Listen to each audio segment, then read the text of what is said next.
Thank you, Father Bauer, Father Becker, Reverend Fathers, Mr. and Mrs. Lavore, and any honored guests, and my brothers. Within this chalice I place my heart and all you give to me.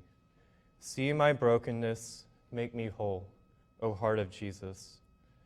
May my heart be pierced and your love pour forth, and may this Eucharistic love become a wellspring for others.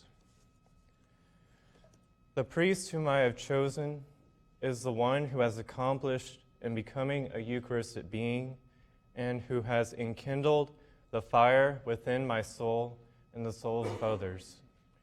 He is a priest who tries to draw all to the faith once more. He does this so that their faith draws them to the heart of Christ.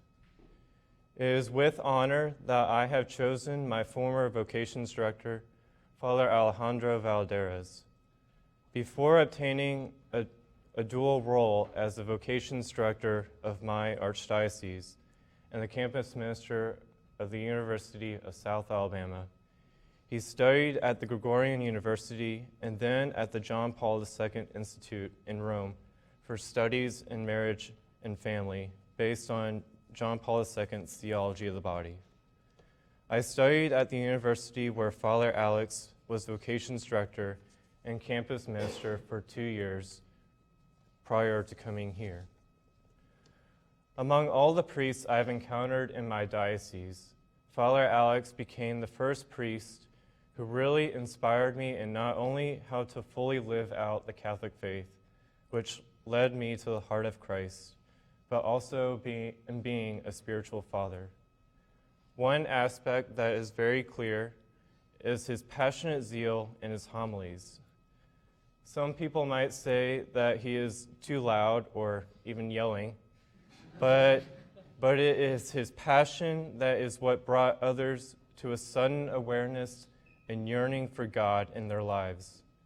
In adoration, Father Alex would have a kneeler before the Blessed Sacrament and invite any student to it that he or she may worship while he would anoint them and pray over them.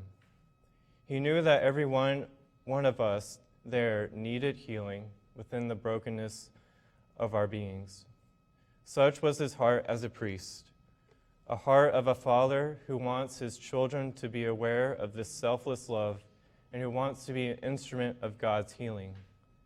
In confession, his heart would pour forth with an absolute, sincere, and selfless love as he said the words of absolution and gave the sign of the cross to wash away the sins in the blood of Christ.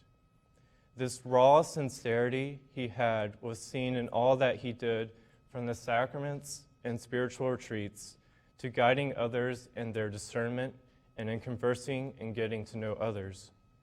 Whatever he does with a steadfast faith that does not falter. He knows that the devil exists and that in order to conquer him, he, as a priest, must completely surrender himself daily as God's instrument. He is a spiritual father who knows his vocation and who fully embraces and lives out what God calls him to do. He was headstrong in his mission as a vocations director and as a campus minister, and still is as a pastor, and that he gave his whole self into coordinating and planning things such as theology of the body retreats and student events in order to motivate the students to encounter the Catholic faith. He knows that when they encounter their faith, they in turn will encounter the heart of Christ. I have a quote here that I think expresses not only who he is, but also in what his mission is as a priest in trying to let others encounter the Catholic faith and in turn the heart of Christ. For a man to express love is innately within his being able to offer himself. To be a lover, man is first to offer sacrifice to God. Only then can he begin to love his spouse, and from that love his progeny, including spiritual children.